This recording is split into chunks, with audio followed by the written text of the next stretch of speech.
Assalamualaikum warahmatullahi wabarakatuh. Baiklah, saya Adral Ilmi dengan NIM 1930103002 akan membagikan tugas ataupun membahas tugas saya tentang data dapodik dan data emis.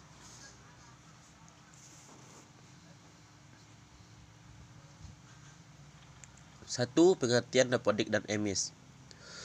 Data pokok pendidikan atau dapodik adalah sistem pendataan skala nasional yang terpadu dan merupakan sumber data utama pendidikan nasional bagi dari program perencanaan pendidikan nasional dalam mewujudkan insan Indonesia yang cerdas dan kompetitif.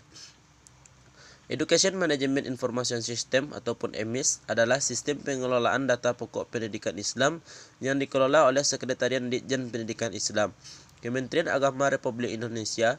EMIS dikembangkan untuk memenuhi kebutuhan jajaran Ditjen, Pendis, dan stakeholder lain akan tersedianya data pendidikan Islam yang lengkap, akurat, mutakhir, dan tepat waktu guna mendukung perencanaan dan pengambilan kebijakan program prioritas pendidikan Islam.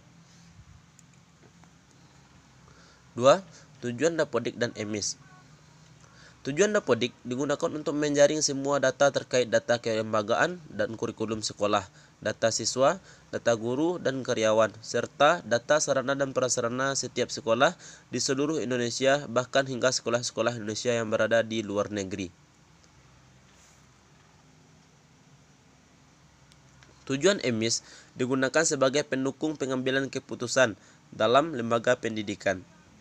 Sistem ini akan mengatur dan mengelola sesuai dengan kebutuhan lembaga pendidikan. Contoh secara umum penyediaan data tentang jumlah kapasitas sekolah dari mulai tingkat dasar sampai perguruan tinggi baik swasta maupun negeri. 3. Data dapodik dan data emis. Data di dapodik program pengajuan dan verbal data bagi peserta didik ataupun siswa serta NISN nomor induk siswa nasional. Pengajuan sekaligus upaya verbal data yang berkaitan dengan satuan pendidikan serta NPSN nomor pokok sekolah nasional, program pemetaan dan pemerataan guru. Data di emis dashboard adalah informasi data pokok pendidikan Islam terdiri atas data madrasah, data PTKI, data pendidikan diniyah dan pondok pesantren, dan data PAI. Dashboard berisikan data pada semester yang sudah dan yang sedang berjalan. 4. Integrasi data dapodik dan emis. Integrasi data pendidikan antara Kemenak dan Kemendikbud dilakukan dalam rangka meningkatkan tata kelola dan kualitas data pendidikan secara bersama-sama. 2. Kemenak Ditjen Pendis melakukan pengelolaan data pendidikan melalui emis, jenjang PAUD, dasar, menengah hingga pendidikan tinggi. 3. Kemendikbud melakukan pengelolaan data pendidikan melalui dapodik, jenjang PAUD, dasar dan menengah, dan PDDikti atau pendidikan tinggi. 4.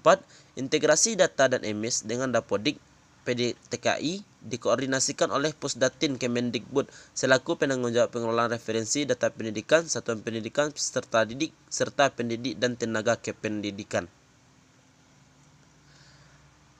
Baik, itu mungkin sedikit penampilan pembahasan materi mikromanajemen tentang data emis dan data dapodik.